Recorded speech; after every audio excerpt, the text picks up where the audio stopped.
So you've got your project car, or you found one that you really just can't pass up, but it's an automatic. So the answer is obviously to swap it, right? That may not be the best option. Let's use this. Is that right? I think that's right. That should do it. So the obvious answer for a lot of car enthusiasts is manual, right? You'd ask me 10 years ago, I would have probably answered with a very sarcastic but emphatic, "Give me the stick!" You know, my feeble 24-year-old mind at the time probably wouldn't have been able to comprehend all the potentials of why one might be better than the other. Not only that, but I like to think that I've gotten better with age. You know, like a fine wine or cheese or Steve Carell. True, you know it.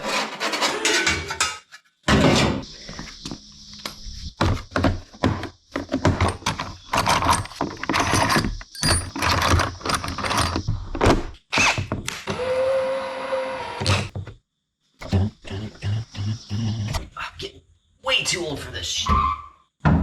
Oh yeah, before someone says something, I did put undercoating on the bottom of this. Don't worry. When I got the car, it was a drag car project. It had a welded firewall, no rear suspension, no rear sway bar, roll cage, and full automatic setup. And it's all about going fast, right? So why an automatic? That brings me to one of the first considerations you definitely need to make before just jumping out there and swapping your car. That is sourcing the parts.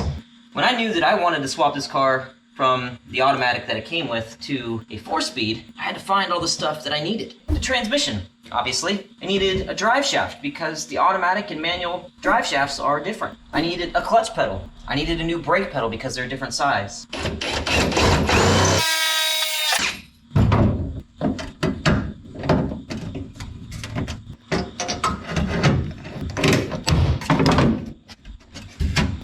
I needed a new transmission crossmember and what's called a Z-bar for the clutch linkage.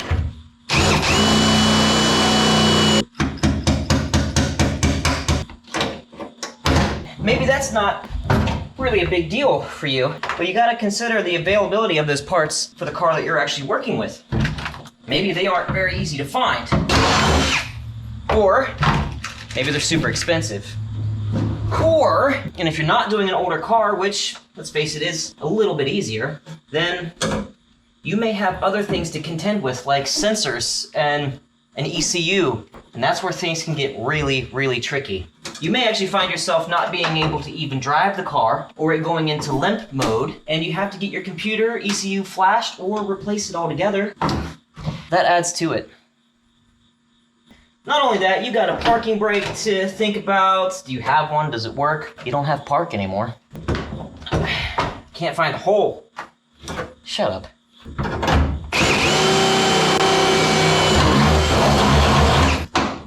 Got it.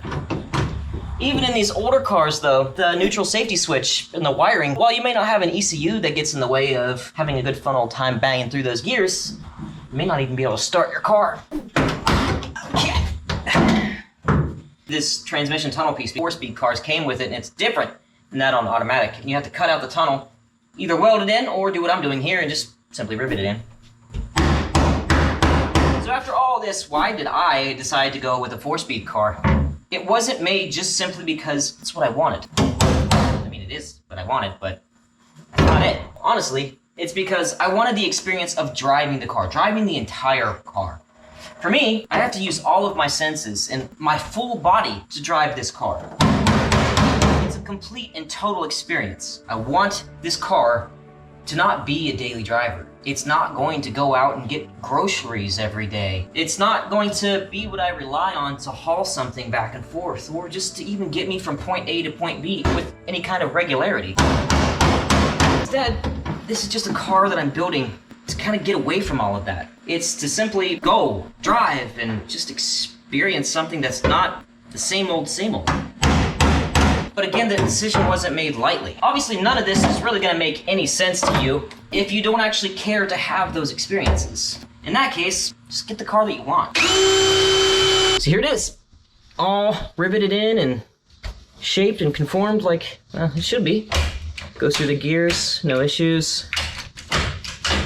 Let's see, reverses all the way over and up. Yep, we're good to go. So Does that mean I'm team manual all the way? No, not necessarily.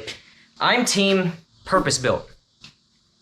See, you shouldn't be asking yourself automatic or manual. You should be asking yourself, what is this car going to spend the majority of its time doing? Or what am I going to be spending the majority of my time doing with this car? And once you've answered that question, you build the best car that you possibly can given your budget or your skill level, or you buy the car that checks those boxes for you. Every aspect of building your car or buying the car that you really want is about compromising in one of those areas. A car can never be every one of those things. It's true. Get a plan, stick to it. It may shift as you go. Get it? Shift? Anyway.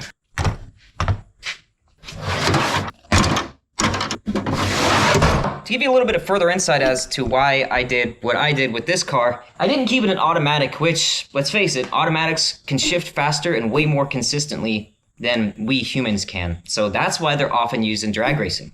I'm not going to be drag racing this car. It may go down a track a time or two, but that is not why I'm building this car. So that didn't really matter to me. Also, it's not really a cruiser either. I mean, hell, it's got 410 gears in the rear end of it, which may change because 4-speed and 410 gears is...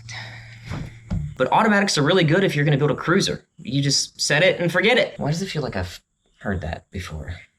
Nope. Just made it up. So some may find it useless. Some may not find a manual car to be really conducive to what they want to do with the car. And that's totally cool. This car is not going to be a drag racer. It's not going to be a cruiser. It's going to be what I go out just to forget all the stuff that I want to forget and to have that full body experience of driving the car. You know, using your entire body to shift through gears, control it when it wants to break free at 30 miles an hour when you stomp the pedal. All senses are kind of involved in driving this, and that's what I wanted to build. And that's really the true answer of which is better. Neither.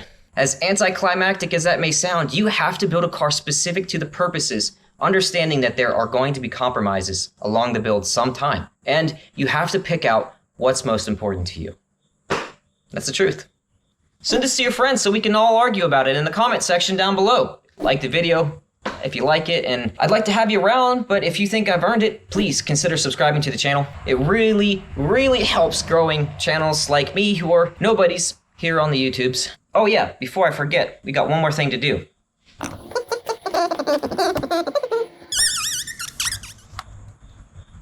Nice, one more thing checked off the list. If you end up with a project car like mine that needs some rust repair and patchwork, then this video right here is going to help you out. I'll see you in the next one.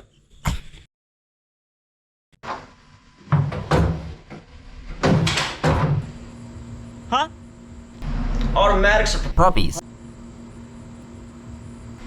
Showed him. Why are you so mad?